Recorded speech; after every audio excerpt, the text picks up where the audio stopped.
Good morning, everyone. It's Rafe Gal. Today we're revisiting an old favorite. Lufia 2 is one of my favorite games. Favorite RPGs, favorite SNES games. It's in very high company with those declarations. And the Ancient Cave is one of the first things I ever did on my YouTube channel. I love the Ancient Cave, but running it repeatedly is not something that I'm usually up for. There's not really that sense of completion that you can get from, even if I run like a FF4 randomizer slowly, I can complete it. The Ancient Cave, if you get bad luck, you just lose. And so there's not really that sense of completion. So I was trying to think of ways that I could run the Ancient Cave that would make me feel a little bit more like I was making progress in some way. That I was able to have some sort of goal to achieve, to work towards.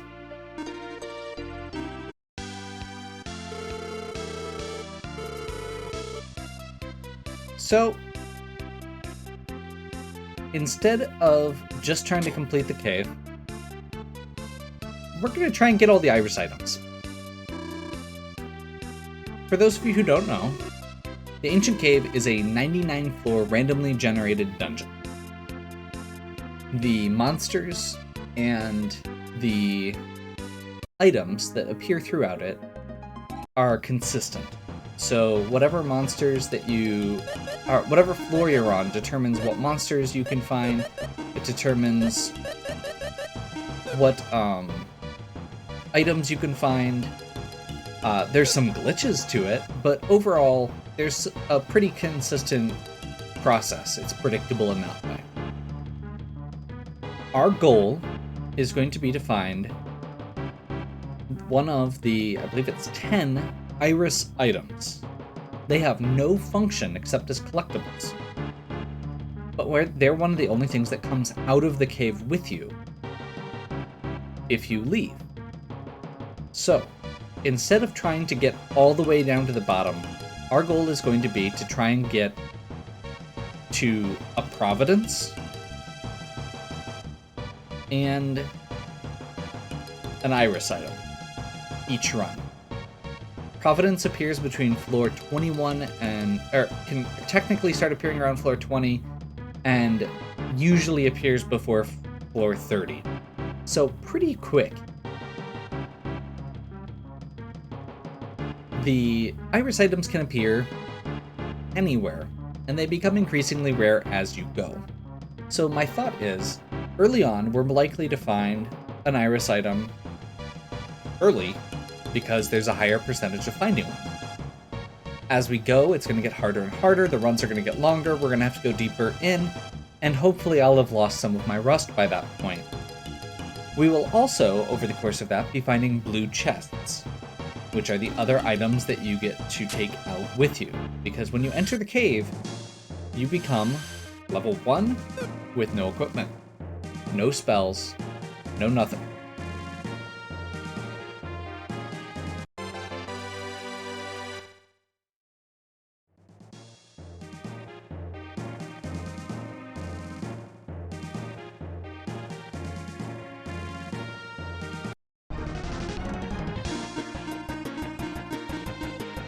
So the big keys to this are we want to open treasure chests strategically as we go to find items that will help us survive. Depending on what items we find, we can choose to dive deeper or not, and what shape we're in. So if we get some healing spells early, if we get some, if we get some good instant kill weapons, stuff like that, I'm totally okay with pressing a little deeper to see what we can find. But if we start having a bad run, if we don't find what we're looking for, we can just get a Providence and bail, and that's fine.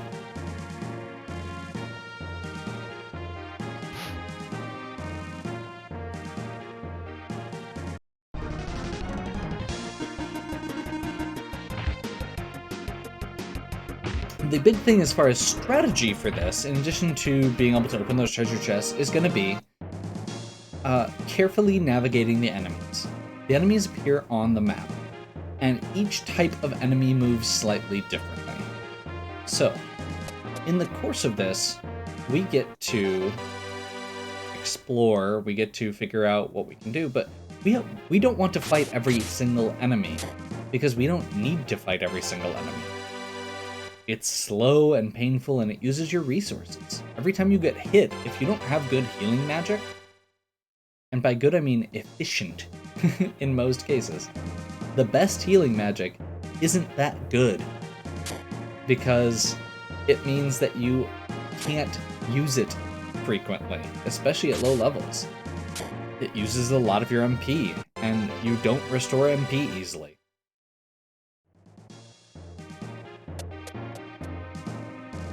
We have not found too much this time, so that's a great example.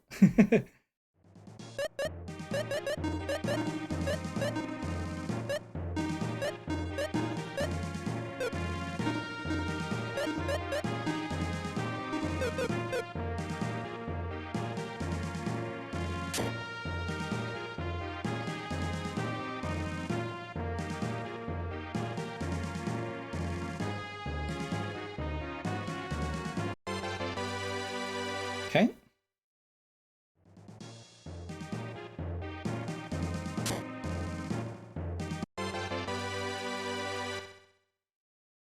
You'll notice me pausing. The enemies only move when you move. So instead of holding down the button, especially when there are enemies around, very much try and kind of stutter those steps.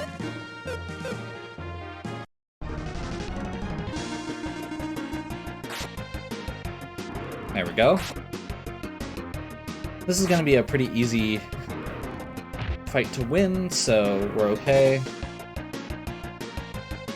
This party is generally considered the most efficient party overall. We are not going to be using this party the whole time. One of the other nice benefits of this whole process where it resets every time is we can change the party up each time we go in.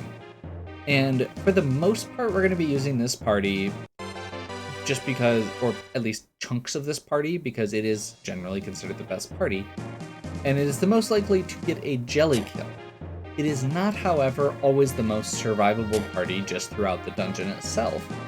And as we get some of the blue chest items, a lot of them are only equipable by certain characters. So if we get somebody, or if we get something that lets us make Tia hit things really hard, I'll use it.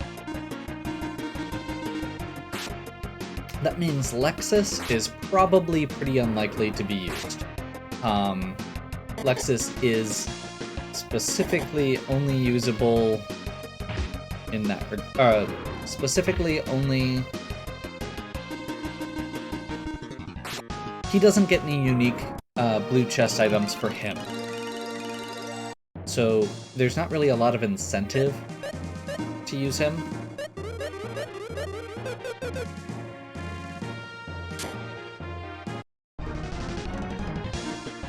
I didn't even see that guy.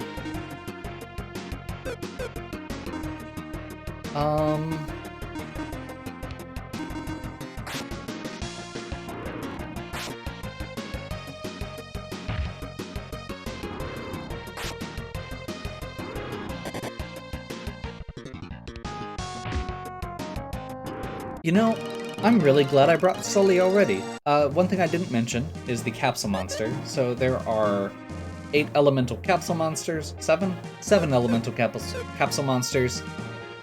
Sully is the one that we have chosen because he is one of the most reliable, just in terms of there's a high chance that they will run away or not do anything useful. And Sully is one of the ones who is most consistently does what you actually want him to do.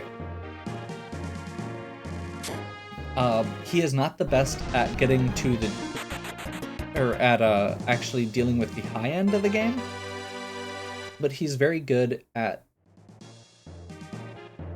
again, we're not going for the jelly kill every time, so it's okay for us to go for consistency over raw power. I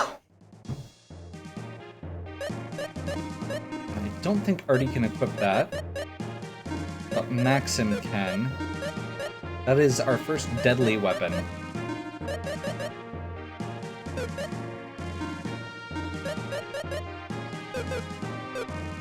So deadly weapons give you an instant kill effect with a very high rate of success.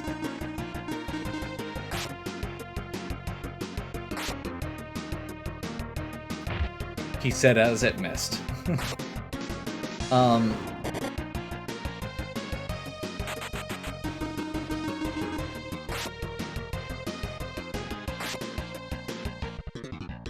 Wow. I thought getting a deadly sword this early it was guaranteed to be the right one. If not, we may have just screwed up.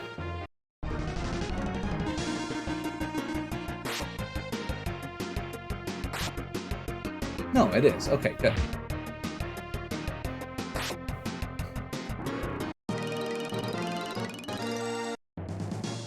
So, this is one of the ways that you kind of get around needing levels, because you're not guaranteed to get great equipment all the time. But if you can get any of these deadly weapons, they can allow you to kind of transcend that by just letting you kill regular enemies. And again, normally, the reason you don't necessarily equip them right away is because you need to keep those spots open because you're trying to get into the high level parts of the game and get the jelly kill. And Deadly Sword is not efficient for killing the jelly. It's good for, you know, fighting regular monsters.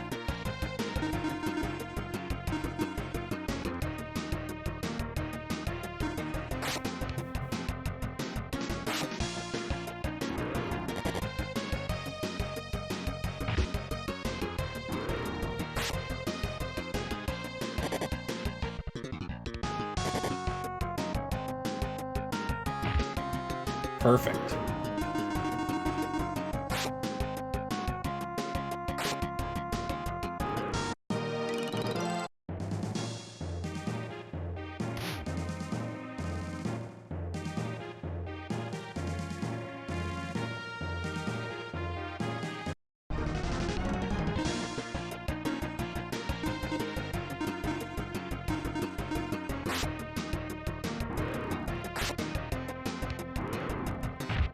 So if you see me adjusting which targets they're attacking, usually that is because I'm trying to make sure that they're hitting the enemy, or the enemies in the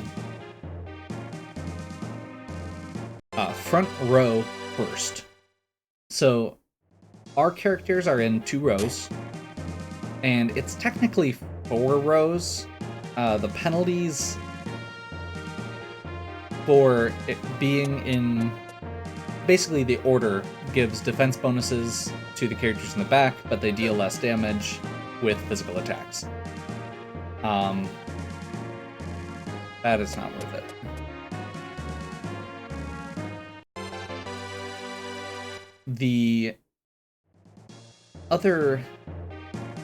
The enemies have something similar where they have 2 rows, and the ones in the front take full damage,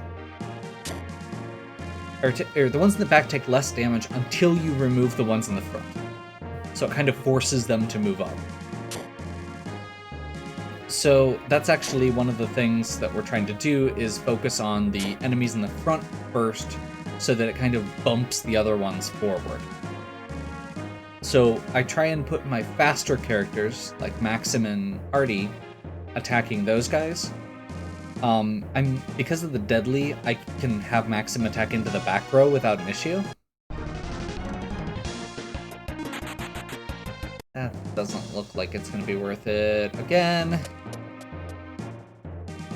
B9.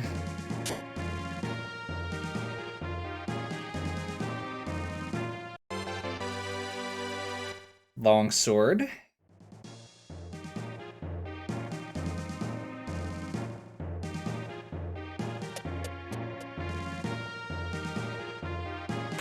Okay.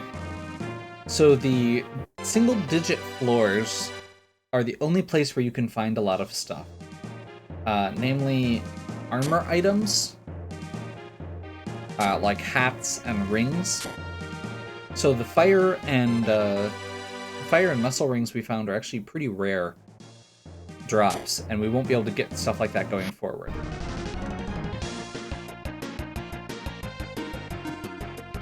So you can kind of see the difference in the lines with these two horses, where one of them is more forward.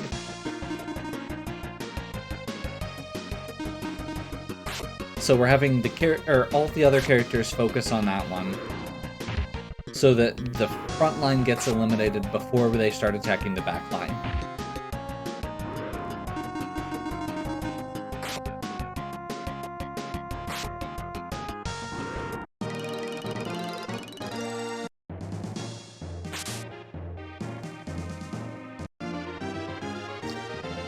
Finally got a healing spell, that's good. It's not a good healing spell, but it's a healing spell. I mean, it is a good healing spell in the long term, but it's not a good healing spell now.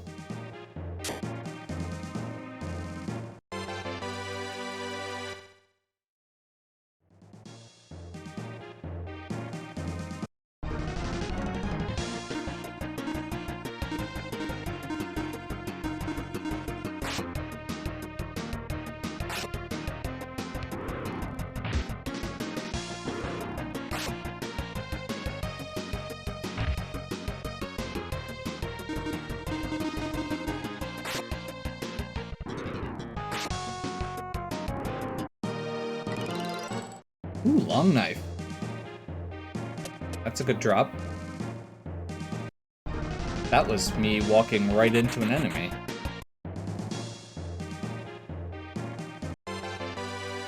So those guys move, I think it's 90 degrees from how you move. The mushrooms that I was dealing with earlier did the same thing. And I just walked him right into my side and got surprise attacked. That's really annoying. Artie's gonna die. Whoops. I'm really rusty. I've made that pretty clear already.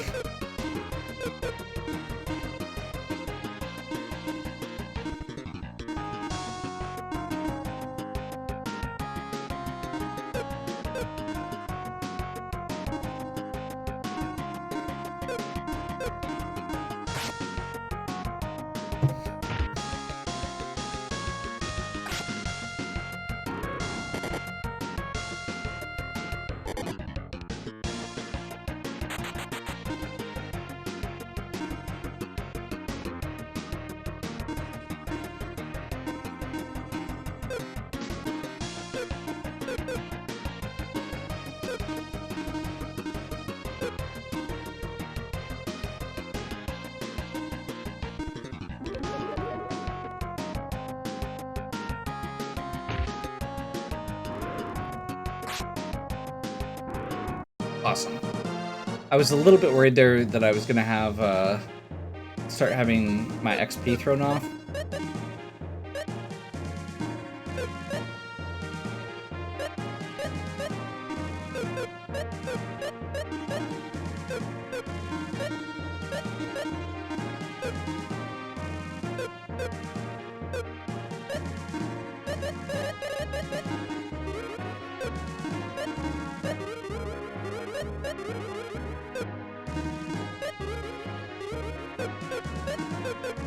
Okay.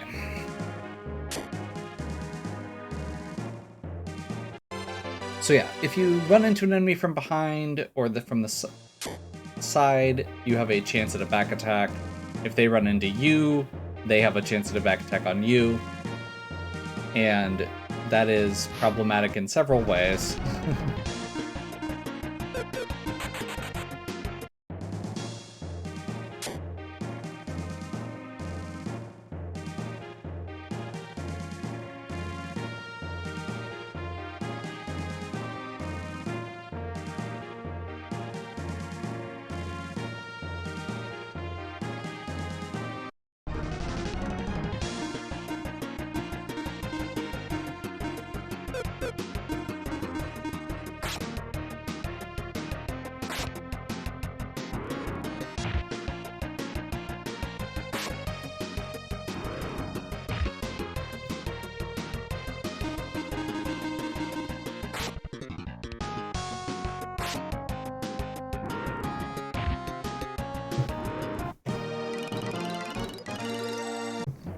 Another level.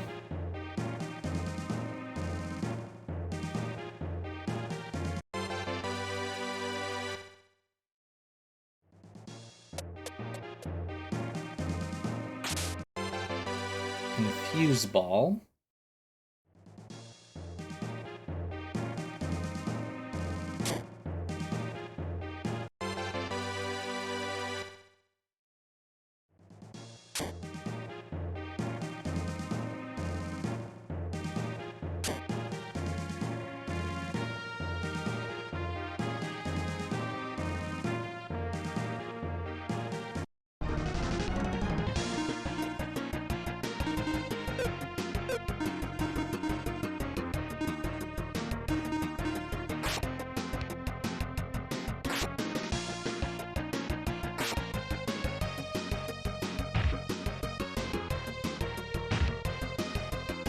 Huh. Well, that's bad. Let's continue with that Thunder Blast here. I'll have Maxim try that guy again.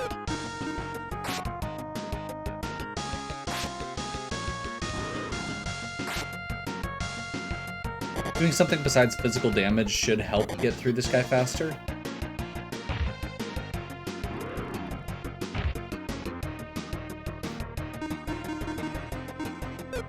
The special attacks that I'm using, that Thunder Blast so far, are IP attacks, which are based on how much damage your characters have taken. You can see there at the bottom, the yellow bar, and that fills up kind of like the limit break meter in Final Fantasy VII in particular.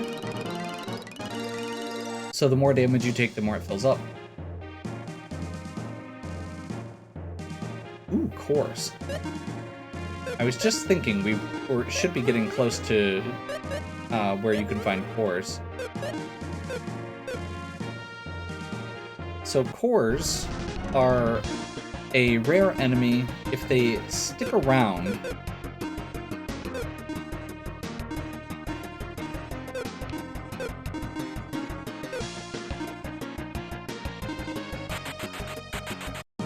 They give out really good XP. So we want to try and kill them whenever we can. There are several sets of floors with varying levels of cores. The red ones can show up between floors 11 and 13.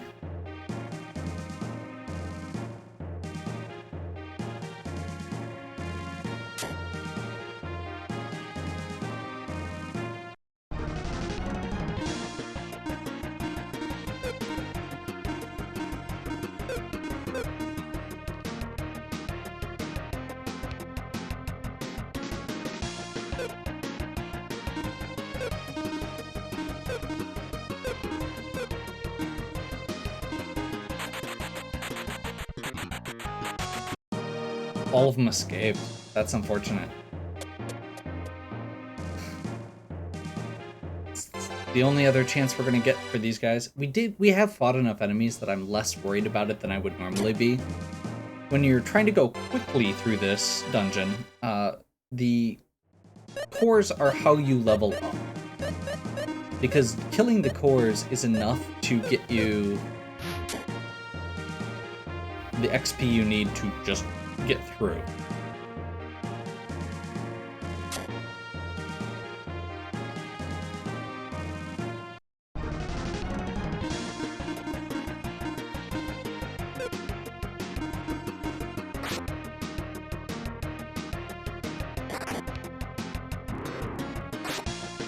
Undead enemies cannot be killed with instant death weapons, shockingly, so Maxim will always miss against skeletons, zombies, etc.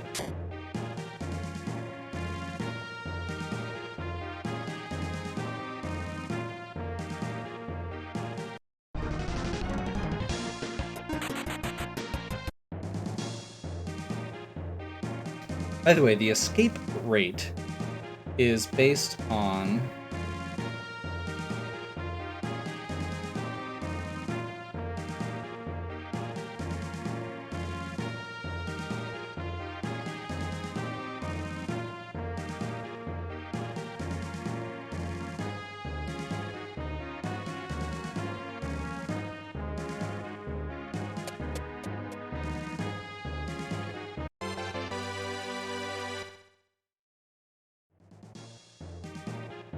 okay.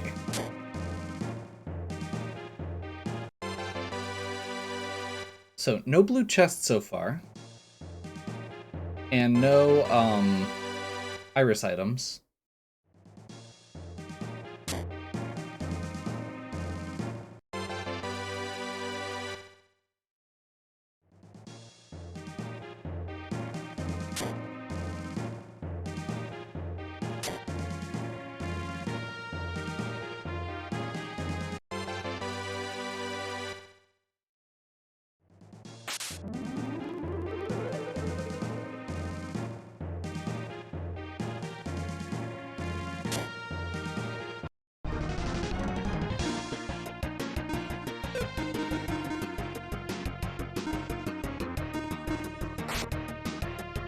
Hopefully equipping better items is going to help finish this up a little bit quicker than we had last time.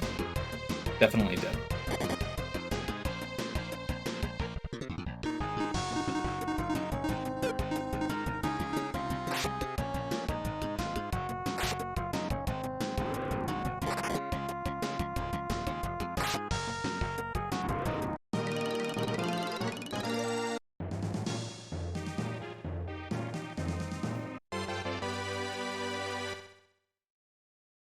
Okay, so the next thing we're going to be on the lookout for, as far as really good items, isn't going to be for a little while. At this point, we're kind of just heading into, you know... Is that... That is.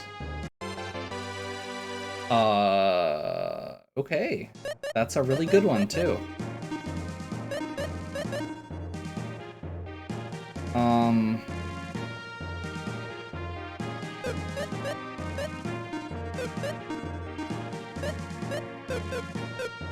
So Goldeye is probably one of the best items in the game.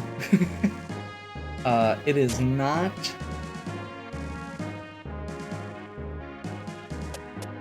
It doesn't increase agility. If it increased agility, it would be better. But as far as blue chest items go, it is a really good one for us to find early in these runs.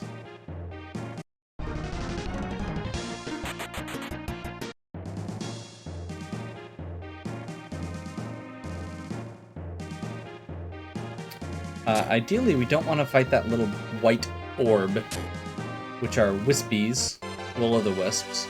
They are very fast and attack your entire party twice.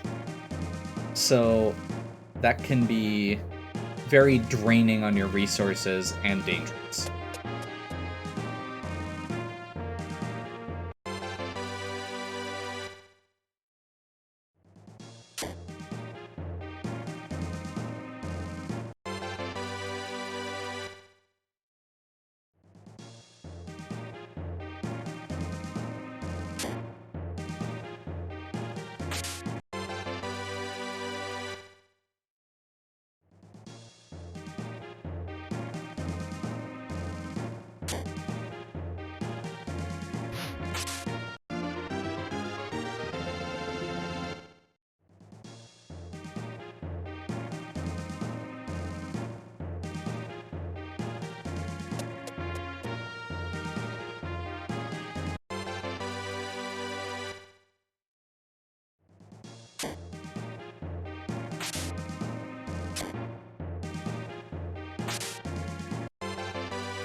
Okay, I'm gonna wait a moment. Deadly Rod is actually very good. That gives Artie, that puts Artie in with Maxim as far as being able to hit things with those deadly instant kills. The reason we're waiting is because there's a lot of undead on this floor, and I would prefer not to be stuck with two characters who can't actually attack if I end up needing to fight them. Ideally, we're avoiding them, and obviously there's going to be more as we go.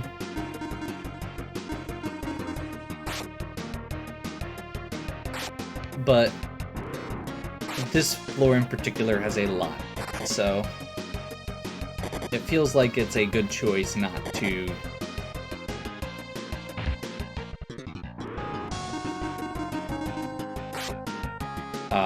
equip it quite.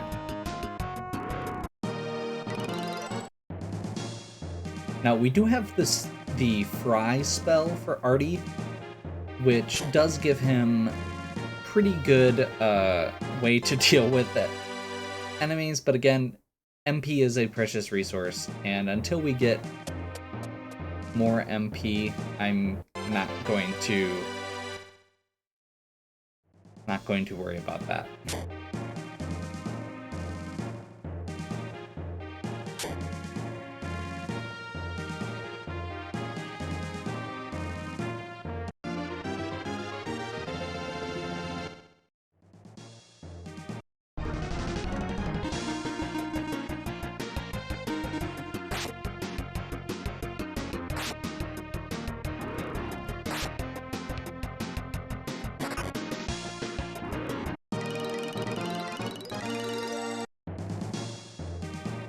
I think we're actually to the next tier with that floor change, so we will go ahead and equip it now.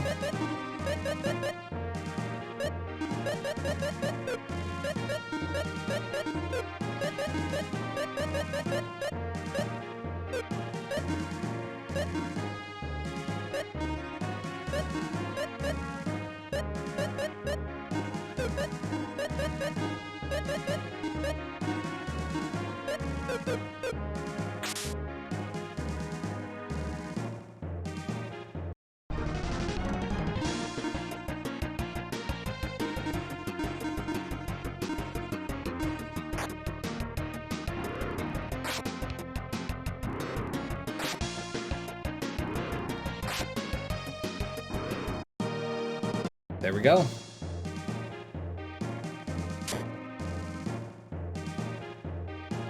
I love how those scorpion enemies and the other ones that move based on your movement, until you realize that their movement is based on yours, you kind of feel like they're chasing you. And then you realize you can just walk into a wall and they'll run right past you. They kind of create this like spiral pattern where you end up like guiding them into your side because they take turns whenever you do. So it kind of feels like they're trying to box you in. It's a really neat design thing that I've always appreciated with them. Okay, I haven't always appreciated, but I have always noticed, because it definitely feels that way, even when you're not in a spot where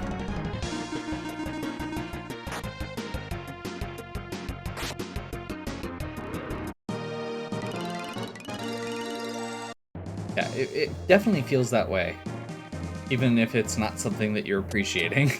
Sometimes it's very nerve-wracking.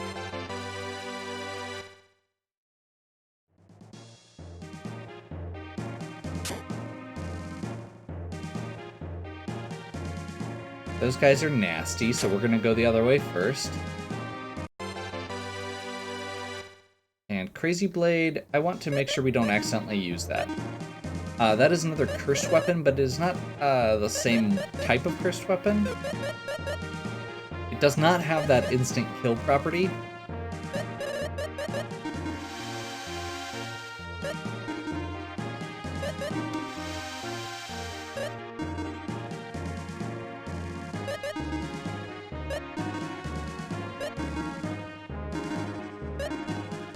So in order to make your capsule monster more powerful, you have to feed it. and you feed it items.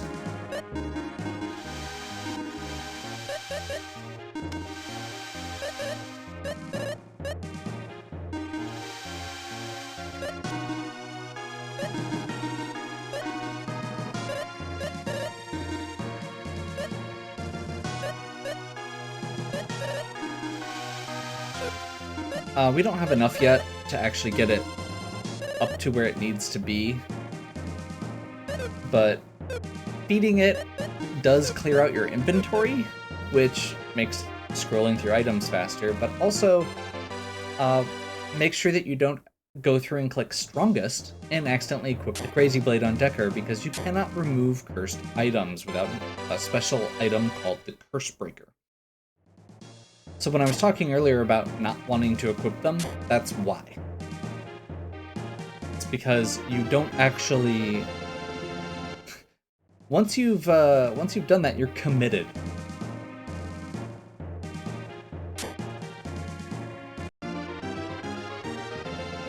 Fry and Zap. Those are the two light element spells that Artie gets. Okay, 21. We are now into the first section of new music.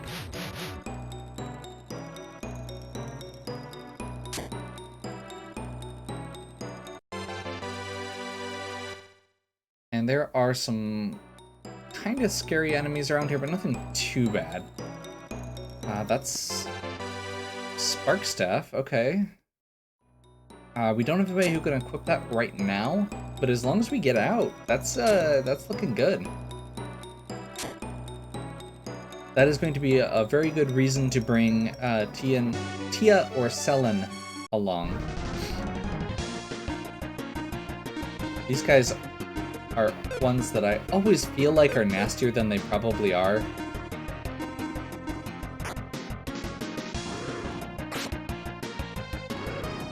But with Deadlies, I'm not super worried.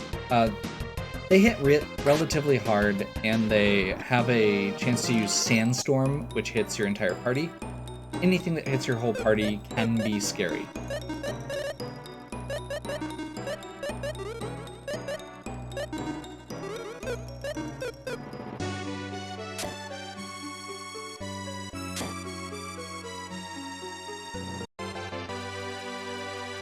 Whew. Okay, the Dakar Blade. This is a very powerful weapon. It is one of the things, if you actually are in position to get a jelly kill, that you want very much. If we end up getting other stuff and are feeling very confident, I may continue going down. Unfortunately, we can't take it out with us. It is only usable by Dakar, and it has a special effect that lets you do a percentage-based attack.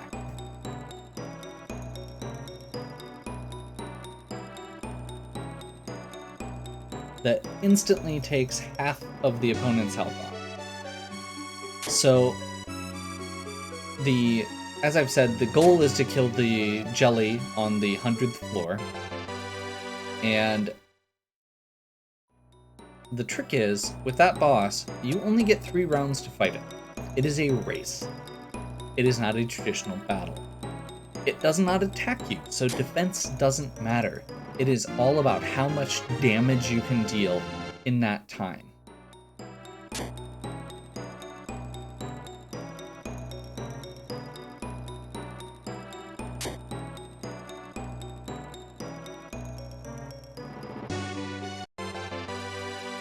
And in particular, that can be very good.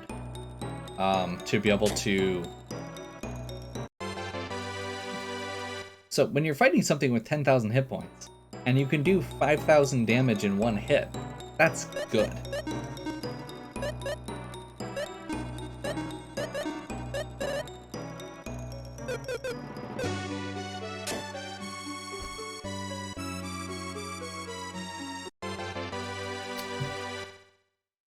Bees are scary, so we're avoiding those. They have the ability to do status effects, and again, they're very quick. They can do 2 actions. all of these things are problematic. They also move really sporadically on the world map, which also makes them dangerous just because it's a little bit harder to avoid them than some other enemies.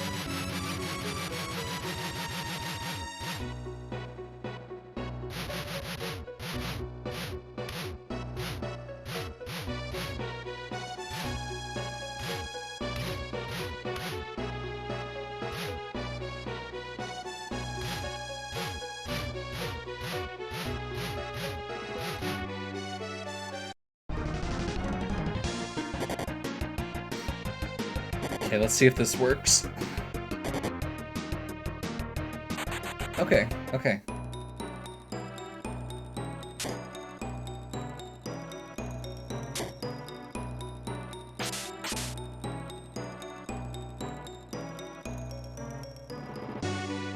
Did we pass the stairs? We must have.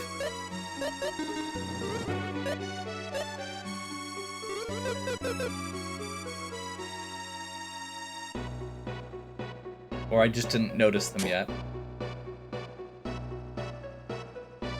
Yeah, we did. Okay, good.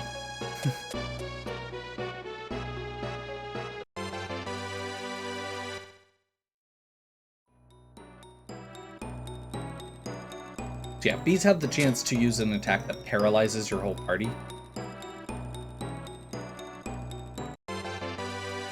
Which is why they're particularly scary in addition to just their sporadic overworld movement. Which most enemies can move 1 square when you move 1 square. Bees have a chance to move 2 squares, which is why they're scary. Because particularly while you're moving away from them, there's a chance that they will move 2 squares into your back. There's our first Iris item. Very nice.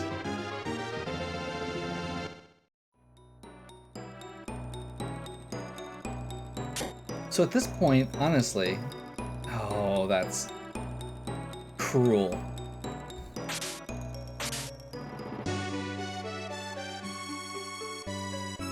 Okay, looks like we do need to go through this.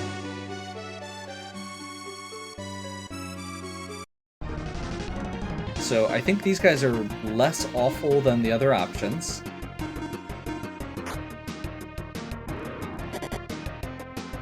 They hit pretty hard, but there's worse things.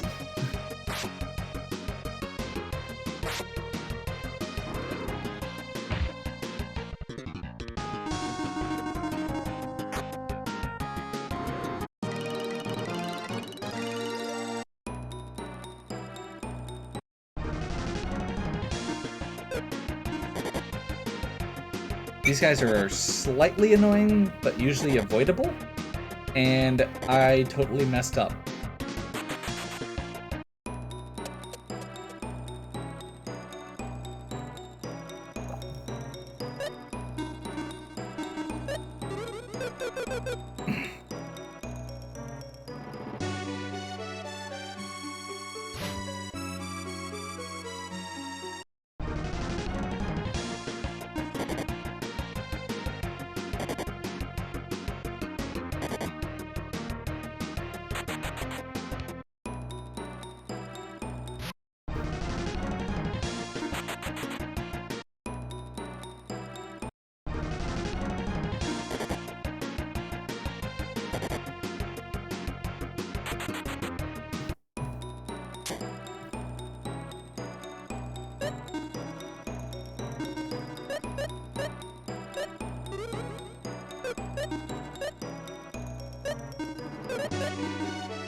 Oof. Thought I was gonna get lucky. I did not.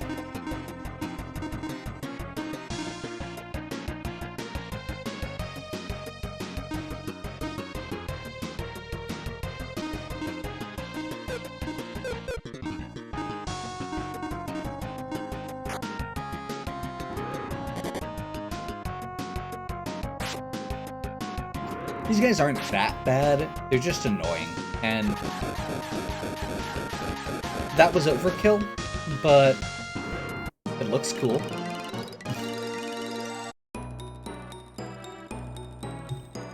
And sometimes that's all you need, right?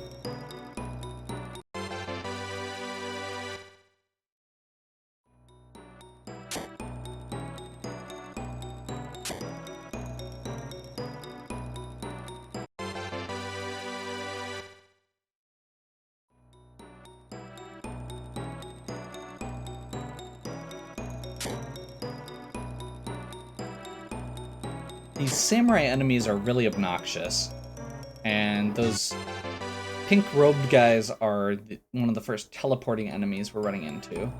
Those guys over there are evil fish, which, again, have a attack that hits your whole party, which can be really bad.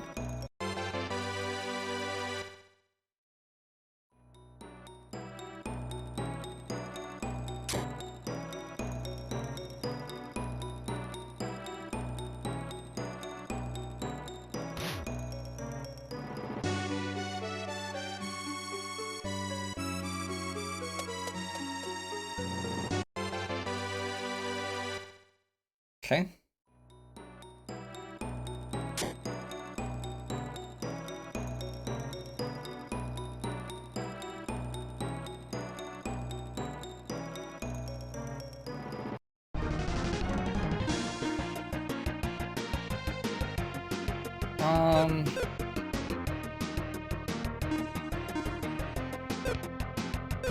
This would have been a much better use of that gold eye IP attack.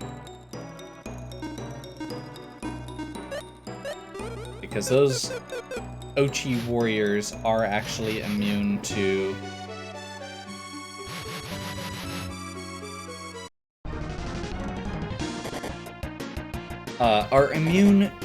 instant death effects. Not all samurai are, but those ones are. Mirac plate. Okay. Okay. That's good.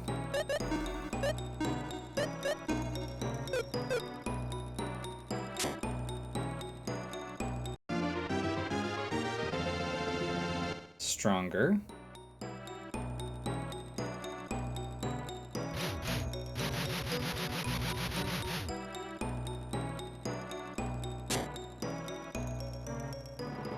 Dead end. Great.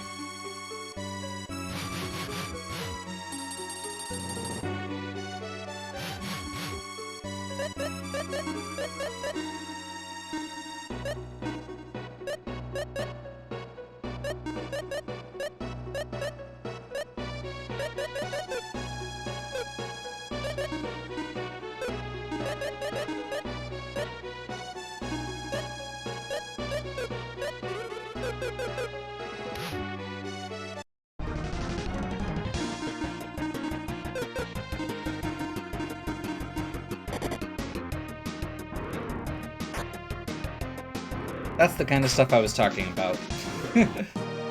Stuff that hits your whole party is very nasty.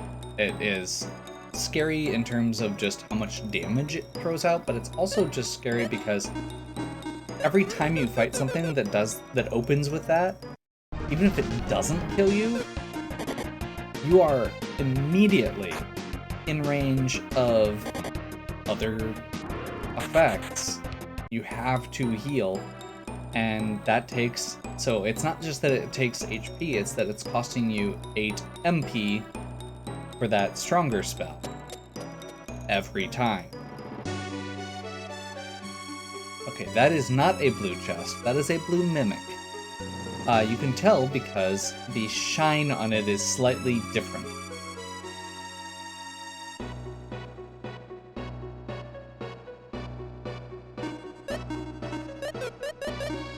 Being able to tell the difference between mimics and regular monsters is by far one of the most important skills to doing these runs.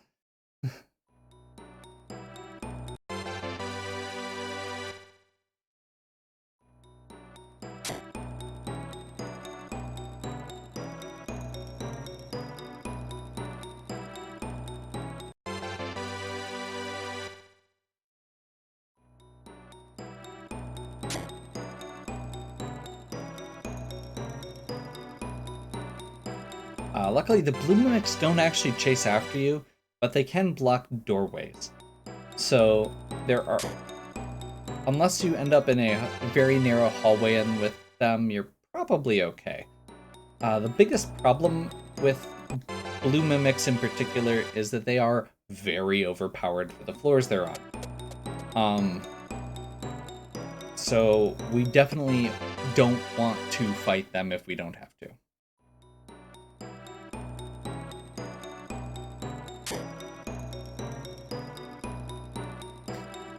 Another thing with that, right there, blue chests will never be in corners.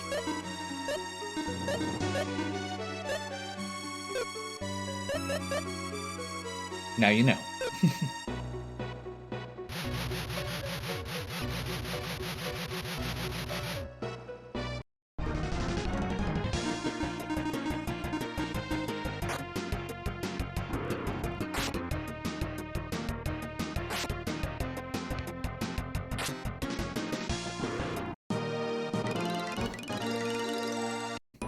Wow.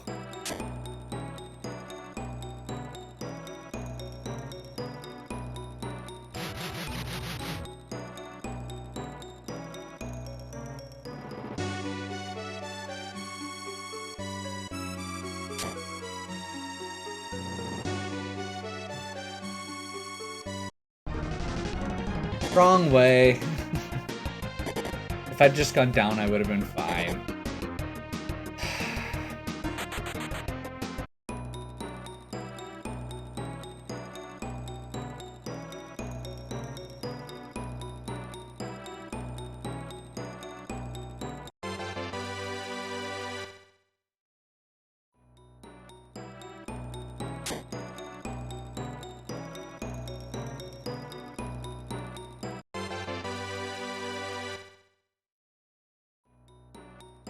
A little surprised we haven't found Providence yet. We've been fairly thorough and have not seen it.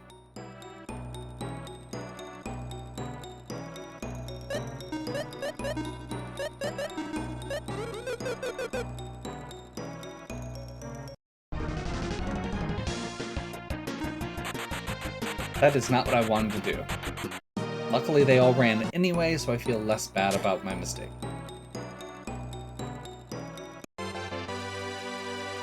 On cue. So, this is not a bad run by any means.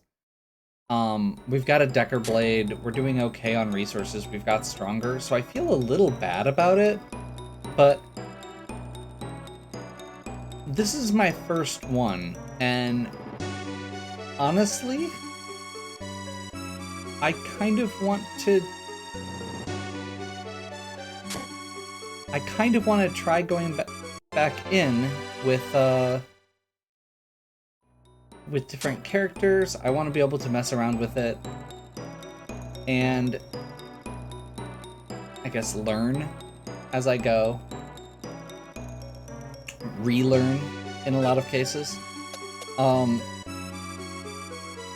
Hey! First party room. If there was ever a reason to use Providence, that is it.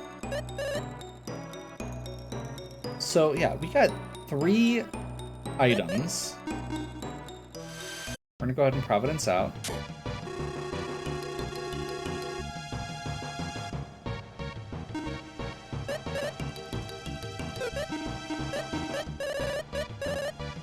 So we have the Spark Staff, the Mirac Plate, the Gold Eye, and an Iris Shield. Good start. One of the Iris items, again, if I can get one per run, I'm gonna be happy. Some good equipment.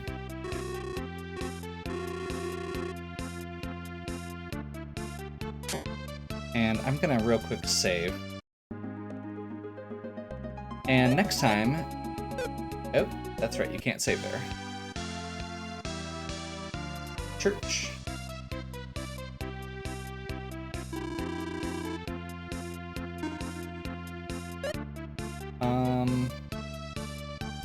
I think this one is the one we want to save over. Because the other one looks exactly the same, except 2 minutes later.